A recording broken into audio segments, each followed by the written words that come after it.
Cartel Son. Salut. Merci de nous faire le plaisir d'être là chez Frog Music pour cette interview aujourd'hui.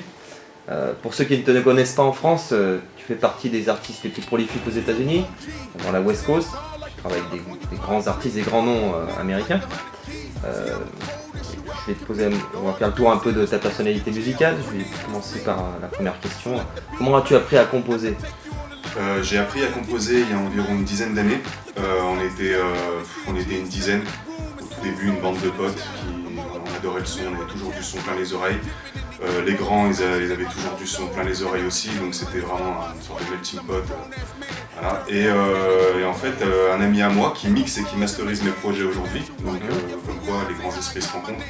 Mon pote Saizi a acheté une MPC à l'époque et lui commençait déjà à faire des compositions. Et de temps en temps, j'allais chez lui et puis j'ai pris une grande baffe, comme on dit. Donc de là, après, j'allais assez fréquemment chez lui, on essayait de composer ensemble, etc. Et puis de fil en aiguille, j'ai investi un peu de matériel et puis je me suis mis en solo, comme on dit, quoi. Donc voilà. Ok. Donc pour bien faire le tour du personnage, j'aimerais bien savoir quels ont été tes premiers sons US marquants qui t'ont fait arriver vers ce côté West Coast plutôt, parce que c'est vraiment ton domaine. Ouais. Moi, je viens d'un milieu très éclectique à la base. J'ai des parents qui écoutent du rock. J'ai deux grands frères, il y en a un qui écoute beaucoup de reggae, de roots, et celui avec qui j'ai grandi dans la même chambre pendant 10 ans, il écoutait beaucoup de musique afro-américaine, donc de la soul, du blues et du hip-hop. La base de la West Coast. La base de la West, donc j'ai grandi dans un melting pot, et puis moi je suis... puis après, mon grand frère il a tourné avec du NWA, le premier album de Snoop, le premier Dr. Dre, The Chronic. Paris, Guerilla Funk, enfin j'en passe. Donc quand tu vis dans la même chambre que quelqu'un, j'ai grandi avec. Donc Cartel Son, c'est ton troisième album, que tu produis entièrement toi-même. Ça s'appelle The Hard Worker. Mais on va d'abord, avant de parler de celui-là, revenir déjà sur les deux premiers, qui sont pour moi des classiques. Il y a Drugstore Music. Drugstore Music, il est né d'une idée folle en fait. Ouais. Il est né d'un culot énorme. Sans rentrer dans les détails personnels, moi il s'est passé quelque chose qui a fait que j'ai pris conscience de certaines choses. Et je me suis dit, allez, j'ai envie de réaliser un rêve de gosse. On a tous les outils nécessaires à ça. On est connectés tous ensemble, Facebook, Twitter, on est tous connectés. Donc je me suis dit, allez, on va tenter le coup, on va aller démarcher les artistes de la West. J'ai commencé à composer, j'ai fait énormément de productions pour le premier album, j'ai dû faire entre 400 et 500 instruments pour le premier album. Et puis je me suis connecté à Facebook et j'ai commencé à lancer un réseau, j'ai commencé à aller parler à des artistes que j'écoutais il y a 10 ou 15 ans en arrière. Et avec la simple idée de faire 4 ou 5 titres, vraiment sans aucune prétention, faire quelque chose de simple, d'épuré. Quand j'ai vu que ça mordait à l'hameçon, là j'ai commencé à élargir mon travail et à continuer à démarcher, et puis après aimer Drugstore Music. Ensuite, tu nous sors un deuxième album, alors Solo But Not Alone. C'est une continuité cet album ou comment ça s'est passé ? Cet album, il est arrivé à un autre moment important. Il est arrivé aussi. En fait, cet album, je l'ai réalisé sous de mauvaises conditions. C'est que j'ai eu une de mes filles qui a été hospitalisée pour des problèmes graves. Donc, d'où la noirceur un peu du projet. Il n'est pas vraiment glauque. Au contraire, il est plus profond. Il est plus mature. Plus propice à la réflexion, d'où justement la pochette, il n'y a rien de flashy, où il n'y a pas de stéréotypes ouest, des palmiers, etc. Donc c'était un album en fait que je me devais de faire et qui est sorti naturellement, où les sons avaient été un peu plus ralentis, étaient un peu plus profonds. Donc d'où justement le titre Solo But Not Alone, parce que quand il arrive ce genre de problème-là, on se retrouve seul, mais on se retrouve jamais vraiment seul. C'est un album dont je suis fier, parce que c'est un album qui retranscrit vraiment l'émotion du moment en fait. D'où justement le titre Time Fly et surtout Can't Turn Back, qui pour moi personnellement, malgré le nombre de sons que j'ai fait, c'est une de mes musiques préférées, parce que ce qu'ils disent dedans, ils ont joué le rôle à fond, vraiment. Donc c'est une musique qui me tient à cœur. Et pour ce troisième album, pour toi, c'est quoi l'évolution par rapport aux deux autres ? As-tu changé de méthode de travail ? Pour The Hard Worker, j'ai gardé la même façon de travailler.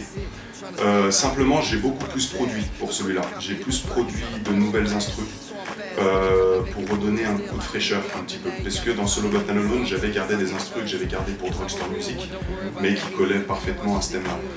Là, The Hard Worker, il sort dans une autre atmosphère, un peu plus californienne, un peu plus enjouée.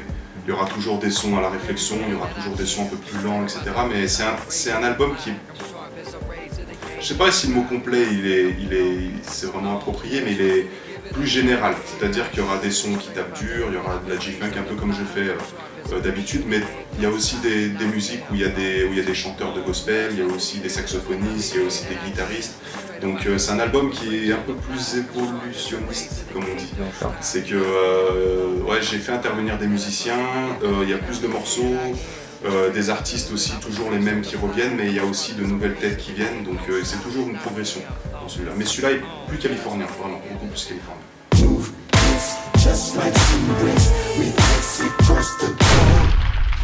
Donc Cartel Son, il y a des artistes récurrents qui reviennent souvent dans tes 3 albums. Justement, j'ai un petit message à te faire passer d'un des artistes qui a posé sur tes albums justement. Donc je te laisse découvrir. Ouais.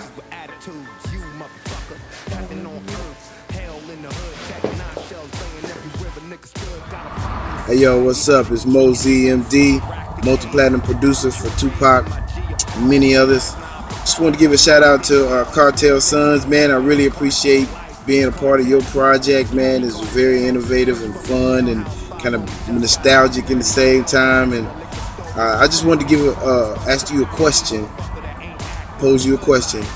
What made you love that West Coast music so much that you had that soul to deliver it like we used to deliver it, man? What's up with that? Si j'ai bien compris, c'est Mozi, hein? T'as tout compris? Ouais, Mozi, vieux de la vieille. Qu'est-ce qui m'a fait aimer la West? C'est ça qu'il demande. Question simple et compliquée à la fois. Comme j'ai dit tout à l'heure, j'ai grandi dedans. J'ai grandi dans la West avec mon grand frère, etc. Mais moi, ce que j'ai aimé, c'est la musicalité, en fait, qu'il y avait dans la West. C'est que t'avais autant des sons terreux, tape dur, etc. T'avais autant des sons mélodieux, t'avais autant des belles voix, c'est un tout en fait, c'est vraiment un tout. C'est une musique pour moi qui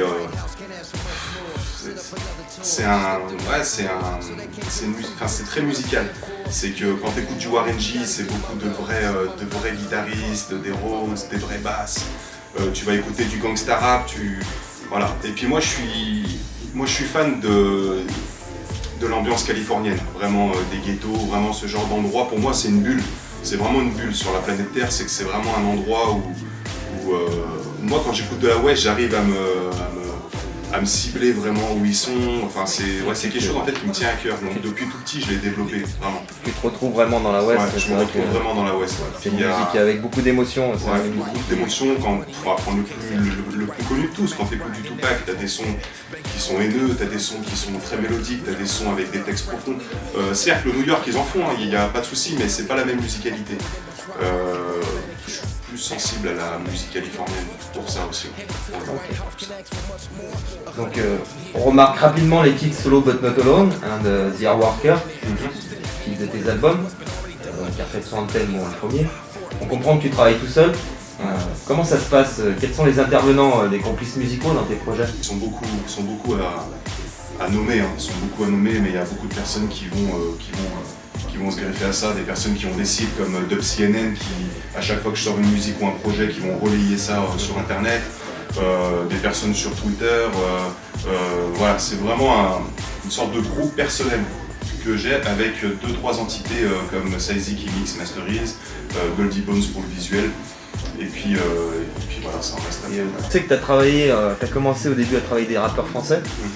Là tu travailles beaucoup avec l'américain exclusivement en ce moment.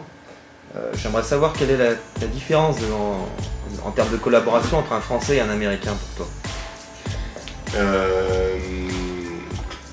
La différence qu'il y a, c'est... comment je pourrais te dire, il y a des artistes sérieux de partout. Il y a des artistes sérieux en France, il y a des artistes sérieux aux États-Unis et vice-versa, tu vois. Après, moi, ce que j'ai pu dénoter, c'est que les Américains, ils te laissent toujours une chance au début. D'accord. La majorité, en fait, quand tu vas bosser avec eux, ils vont prendre le temps de t'écouter et ils vont vouloir bosser avec toi, voir ce que toi tu peux leur amener, en fait. Donc déjà, il y a un contact humain. La plupart des collaborations que j'ai fait avec les Ricains, en fait, ça s'est fait comme ça. Et je sais qu'après, ils ont voulu voir ce que je faisais avec cette collaboration, voir ce que j'allais en faire, voir comment l'album allait se profiler, etc. Moi, je travaille beaucoup plus avec des Ricains parce que je suis plus sensible à la langue américaine, plus sensible au groove qu'ils peuvent m'apporter sur des morceaux. Et puis, comme j'ai dit tout à l'heure, c'était aussi un souhait volontaire de ma part de me faire plaisir avec des artistes avec lesquels j'ai grandi. Parce que j'ai pas grandi dans le rap français, j'ai grandi dans le rap américain. Vraiment. Si j'avais grandi dans le rap français, je pense que je me serais beaucoup plus orienté dans le rap français. Donc il n'y a aucun sectarisme au niveau du rap français et du rap américain. Il y a du très bon rap de partout, etc. J'ai même bossé avec des Polonais, avec des Malgaches. Mais c'est plus une question d'affinité. Une question d'affinité musicale. Et une question de me faire plaisir vraiment à faire ces projets-là. C'est des projets qui me tiennent à cœur. D'accord. Donc dans ton nouvel album, le 3e, qui est Hardworker, quel est le morceau que tu as produit que tu préfères? Il y a un son moi, que je retiens un peu plus parce qu'il a été créé en fait. J'avais passé ma journée avec mes filles, j'en avais fait une promenade, bon bref, c'était mon rôle de papa comme on dit, et j'avais fait une prod le soir qui s'appelle Family First.